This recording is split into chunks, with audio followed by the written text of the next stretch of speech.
Hi everyone, my PowerPoint presentation is on children from low socioeconomic status and language disorders. A child from a low socioeconomic status may display language disorders. And language disorders are defined as impaired comprehension and or use of spoken, written, and or symbol systems. Language disorders may involve impairments to the form of language, content of language, or function of language. And under form of language, it consists of phonology, which is the sound systems of language, and the overall rules of how sounds are combined. Morphology, which are the rules that govern the structure of words, and syntax, which is the order and combination of words to form sentences. Under content of language, we have semantics, which is the meaning of words and sentences. And under function of language, we have pragmatics, which is the language components in functional and socially appropriate communication. When a child comes from a low socioeconomic status, there are several factors that impact their language, their cognitive and social emotional development, and these factors include the family income, so how much the family makes each year, the parent levels of education, so whether or not the parents completed high school, if they have a college education, and also what line of work the parents are involved in. Some statistics about children who come from a low socioeconomic status include a receptive language vocabulary of fewer than 5,000 words, and compared to a child who comes from a higher income family who has been exposed to about 20,000 words. And children from a low SES have been exposed to an average of 25 hours of reading at home, whereas a child from a higher SES has been exposed to about 1,000 hours of reading. Language skills, behavior problems, and social skills are all factors that are directly impacted due to low socioeconomic status on a child's language development. A child from a low socioeconomic status may display delayed expressive and receptive language, which could be a result of their parents' education, their parents' employment status. They could have missed appointments, or their parents may not have been responsive to the recommendations made by their provider. A child also may have a lack of exposure to new words, which could be a result of minimal interactions with individuals outside of their home. Therefore, they would only be exposed to the words being used in their home. And also, unfortunately, a child may only have negative interactions with their parents. Therefore, positive words or sentences may not be something they hear on a regular basis, or their parents may not use proper grammar. Therefore, the sentences and language they're exposed to is not structured correctly. Another area that directly impacts a child from a low socioeconomic status is their behavior. A lot of children who come from a low SES display internal and external behaviors. So an example of internal behaviors may be a child who has low receptive language skills and may not be able to understand their teachers, clinicians, or peers, which could result in negative thoughts or feelings about themselves. Looking over at external behaviors, a child with low expressive language skills may not be able to share their wants, needs, feelings, or thoughts, and may display aggressive or disruptive behaviors. The last area that is directly affected due to poor language skills is a child's social skills. So a child from a low SES may have poor communication skills. They may not be very cooperative with other students in the classroom. They may not want to assert themselves as well, whether that's on the playground or directly in the classroom. They may not be the one to raise their hand or want to initiate play. They also may not want to take responsibility for their actions.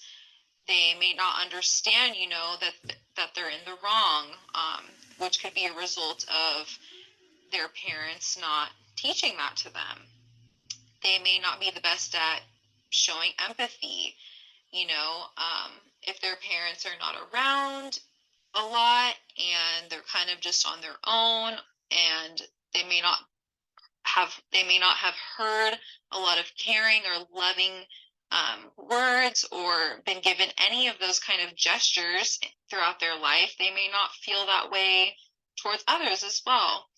And just in general, their engagement with other children may not be the best, and they might be shy. Continuing discussing social skills, it is pretty unfortunate, but a lot of children who come from a low socioeconomic status may be rejected by peers as well, which could be a result of all of those other areas that they are lacking confidence in because they don't feel like they belong.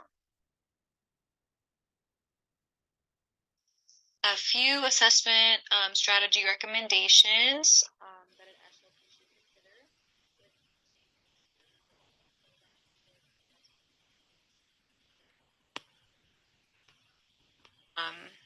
A lot of the times, parents from a low socioeconomic status are full-time employees. Therefore, an SLP should offer convenient appointment times that could accommodate the parents' working hours, which would also create an easy scheduling process.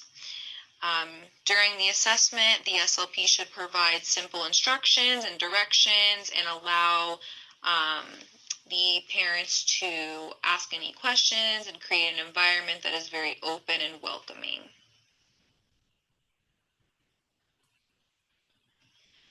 During treatment, an SLP should create a positive environment for the child. Sometimes there are a lot of children who come to speech or come to any intervention for that matter, and it's sort of like an escape for them. And making it a positive experience allows the child to feel a sense of belonging. The SLP should also use inclusive words and phrases, so including information or activities that are relatable. That way the child feels that they belong. A lot of times a child from a low socioeconomic status might not have a positive home life and may not receive a lot of encouragement. So an SLP should really do their best to praise their student for any accomplishments they make, whether they're big or small. Another thing would be for an SLP to use step-by-step expectations. Example of that would be to make a schedule board. Therefore, the child knows what to expect during the session and can see what any possible rewards might be at the end. And just in general, an SLP really should do their best to make connections that are familiar topics that relate to the student. whether it's talking about different holidays that they celebrate or things that relate to their culture. An SLP should do their best to familiarize themselves with things that relate to the student. Ultimately, it is really important for parents to be involved in their child's treatment of their language disorders. An SLP can provide strategies or techniques that can be used at home, and they can encourage parents to maximize opportunities for conversations. So, an example of that would be telling parents to ask their child 3 things that happened at school that day, and that way the parent knows what's going on in their child's classroom and the things that they're learning every day. Another thing that an SLP could do would be to show parents videos on ways they can interact with their child to enhance language. So an example of that would be social play. So whether it's outside or with toys in their home, they can pretend play with one another. Another example would be for an SLP to recommend some wordless books. That way, if the parent can't read or um, can't really relate to certain books, they can discuss the book on their own with their child and make up a story and use their imagination in that way. So ultimately, once a child knows that their parent is supporting them and is encouraging them, the child will then start to build some positive feelings and emotions to interact with others and feel socially acceptable.